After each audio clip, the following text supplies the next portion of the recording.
Hello दोस्तों।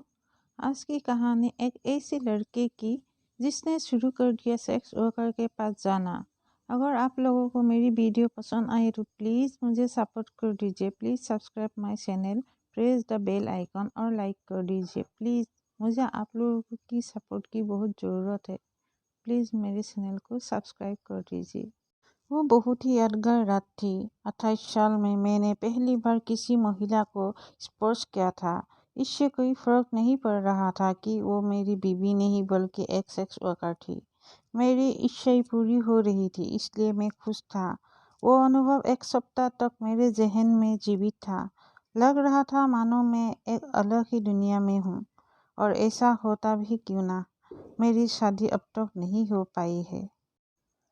मेरे शहर में पुरुषों के मुकाबले औरतों की तादाद कम है और इस खाई ने मेरे जैसे तमाम युवकों को शादी से महरूम रखा है। मेरे माँ बाप को बहुत कुछ सुनना पड़ता है, जैसे अगर आपका बेटा सरकारी नौकरी कर रहा होता तो बात कुछ और थी, लेकिन निजी कंपनी की नौकरी का क्या भरोसा। और आपके पास ज़्यादा ज़मीन भी तो नहीं है। उस समय में महीने में 8,000 रुपये कमाता था। मैं घर में बड़ा बेटा था और शादी कहीं भी तय नहीं हो पा रही थी। मुझे लगता था कि अगर कहीं भी रिश्ता हो जाता है तो समाज में इज्जत रह जाएगी। हद तो तब हो गई जब मेरे दोस्त नीरज की शादी हो गई, जबकि वो मुझसे कम पैसे कमाता था। शायद इसलिए कि नीरज के पिताजी 20 एकड़ जमीन के मालिक थे। हम 4 दोस्त थे जो अक्सर शराब पीने के लिए पास के शहर जाया करते थे। शायद मेरे दोस्त को उस दिन मेरी परेशानी नजर आ गई थी। ग्लास में बियर डालते हुए उसने कहा, अब भी इतना परेशान क्यों होता है? चल मेरे साथ। तू अगर शादी कर भी लेगा तो भी इतना मज़ा नहीं आएगा। देख दुनिया कितनी रंगीन है, उसका मज़ा ले यार। तो चल मेरे साथ। मैं इस ख्याल से ही हैरान था, पर मेरा दोस्त मुझे मनाने में लगा था। आखिर हम एक होटल में चले ही गए। मैंने कई फिल्में देखी थी, पर असल ज़िंदगी में किसी और के साथ मैं पहली बार था। ये क्या था? होटलों में जाना मेरी आदत बन गई। 5 साल तक ये सिलसिला जारी रहा। खुद को सुकून देने के लिए एक आसान रास्ता था। लेकिन एक दिन मेरे इस राज की भनक मेरे पिताजी के कानों तक पहुंच गई। उनका गुस्सा सातवें आसमान पर पहुंच गया। हाथ तो उठा नहीं सकते थे, इसलिए चिल्लाकर खुद को शांत करने की कोशिश कर रहे थे। तुझे शर्म नहीं आई ऐसा करते हुए? अपनी माँ और बहन के बारे में तो एक बार सोचा होता। समाज में लोगों को वो क्या मुंह दिखाएंगे। माँ और दीदी अलग से रो रही थी। दीदी के ससुराल वालों को भी ये बात मालूम पड़ गई थी। मैंने सफाई दी कि दोस्त ने मुझे शराब पिला दी थी और होटल में ले गए थे। मैं नशे में था, इसलिए पता नहीं क्या क्या हो गया। फिर माफ़ी मांगी कि गलती हो गई है। तो फिर इतने सालों तक एक ही गलती क्यों दोहराता रहा? पिताजी के इस प्रश्न का उत्तर मेरे पास नहीं था। दीदी और जीजाजी अलग से डांट रहे थे। बातें सुनकर ऐसा लग रहा था मानो मैंने कोई बहुत बड़ा जुर्म कर किया है, जैसे कि किसी का खून।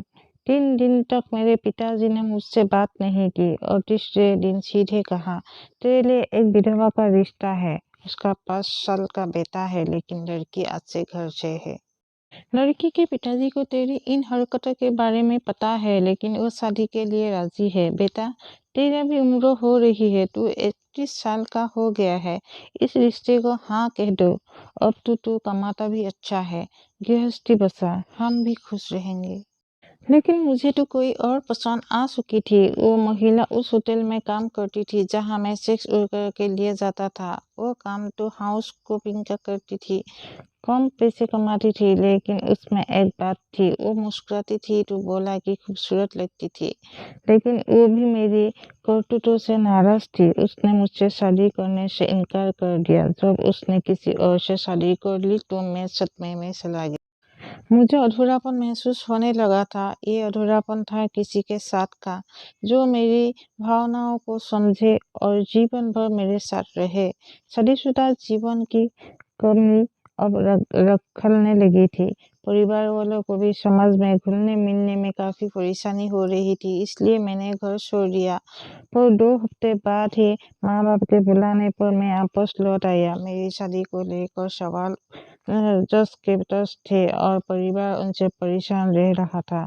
समाज ही है ऐसा, उसे उन्हीं सवालों में ज़्यादा मज़ा आता है जो सबसे ज़्यादा दुख देते हैं। इस बार मैंने घर हमेशा के लिए छोड़ने का फैसला कर लिया। नया शहर, नए लोग, पर मेरी आदतें पुरानी रही। कभी पड़ोस में रहने वाली औरत तो कभी पास के शहरों में जाकर दिल बहलाया। कई बार तो मेरे बॉस भी साथ आते थे।